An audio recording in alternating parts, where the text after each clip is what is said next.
I have to say the first thing was that I slept well. Woke up very positive and feeling good and looking forward to getting in the car and starting the race.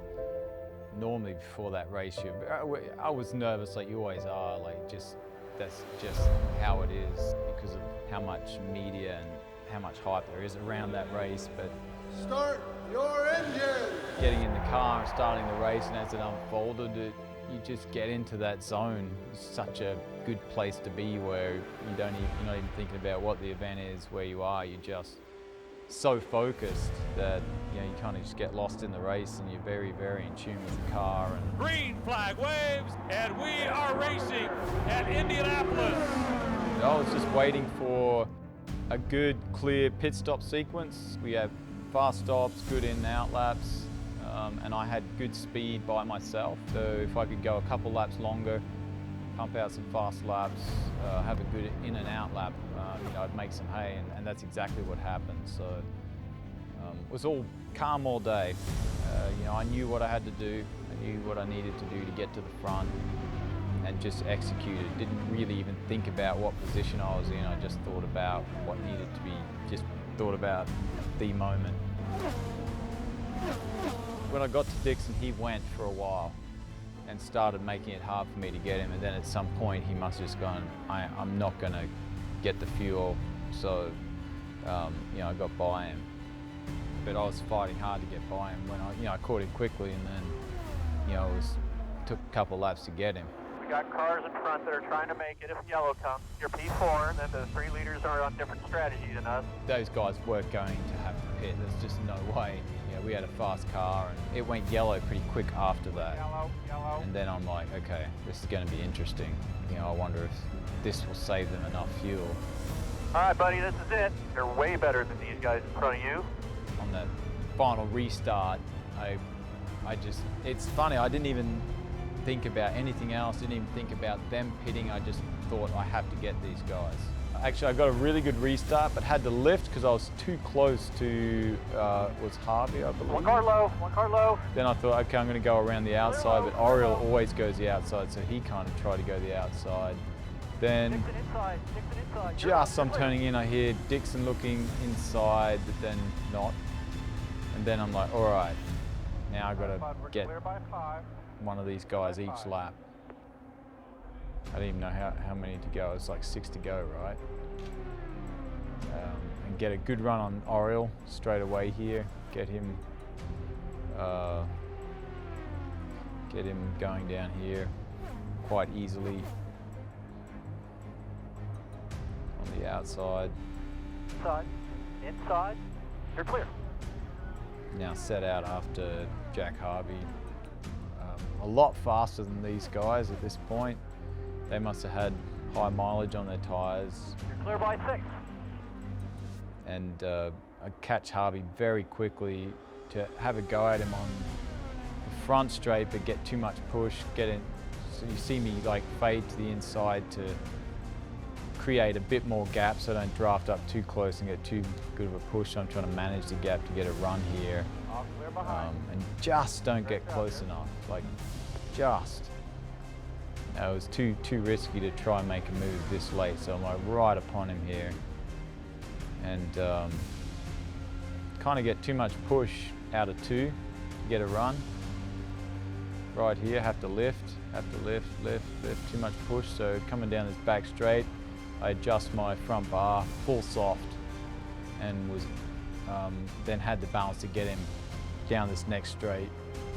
Was absolutely all over him. And then he peels into the pits basically.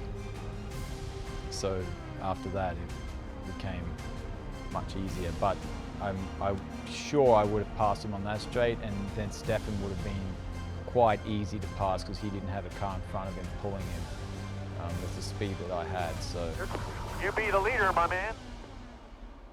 Honestly, the last 4 of the race I was very comfortable. Very comfortable. I had a great car. I was faster than anyone. And I just knew this is when I started like thinking, this is, I'm going to win this. And even with 2 to go, I started screaming in my helmet. I'm kind of fist pumping like in kind of anger in a way, at last. Go hard here. We got cars pitting. They said, keep pushing here, white flag. I'm like, I just knew I was going to win it. It was quite easy to finish that way. I never envisioned that you would finish the Indy 500 in, you know, kind of that sort of fashion where you're kind of relaxed in the way the race has been in the past, where you're fighting someone all the way to the end. Will Power's going to win the 102nd running of the Indianapolis 500-mile race. Checkered flag, Power and Penske win it. It was just, every part of it was cool. You don't want to rush any of it, take it all in and really just enjoy it. It's like, yeah. Oh man, such a good feeling. Such a good feeling. Good job there, big guy. Good job, This is me saying on the radio, can't believe it. Yes, gotta be respect. Kind of like directed at all the questions over the years about the 500, really, that some anger, you know, how it had been over the years, you know, some of the championships I've lost and chances I've had at winning the 500 and it hadn't happened. It's just a lot of near misses, you know what I mean? Like, Oh, great job, guys. Great, thank you so just a great feeling of accomplishment, of satisfaction, joy, ecstasy, everything. Just nothing I can compare that to, just because I built that race up so big in my mind, and the thoughts of not winning it all, and that, you know, it just meant so much to me to win that race for my career. So many things was just so cool about the whole experience of winning. One of the coolest things was Oriel Servia came out onto the front stretch, and Graham Rahal, Ryan Hunter-Reay and Alex Rossi, those three guys, all people that I have tremendous respect for, all came out to congratulate me. And that meant a lot to me, to see that they were happy to see me win, you know, guys that I compete against. Into victory lane. Here is Will Power, and the celebration is about to begin. Outside that cockpit, the Borg Warner Trophy being wheeled in, the milk standing by. I drank some and then, yeah, did what most people do, I thought. And then unfortunately I got the poor Queen. Poof. Oh, yeah, I felt bad. I had no idea, and I didn't realize you meant to kiss the Queen first. I didn't know it had happened, and then then Liz is like, oh, you got, yeah. She was great about it.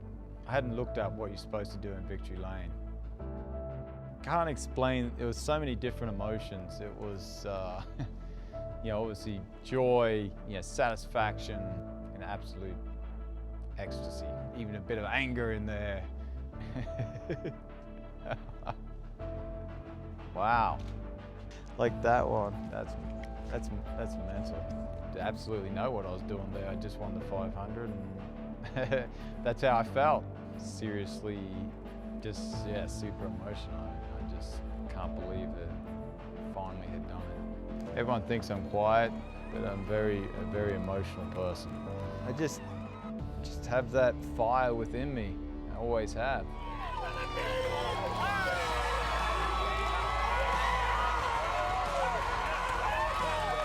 Yeah, and one of the coolest experiences for me about the whole thing was doing the victory lap. Look at that, man. What a place to sit and watch the 500. Unbelievable. What a lovely day, too. Wow. Wow. I can't believe it. And how many people stayed to watch you drive around and wave to everyone. It was just, that will stick with me forever. Yeah, just a really cool experience to see that many people clapping and cheering for you. Happy to see you win, and to stay behind and not leave. It was when I think about it, just a perfect day. Like pit stops, there's just no mistakes. Zero mistakes. If you could model a perfect race as far as the team executing and the driver executing, that was it.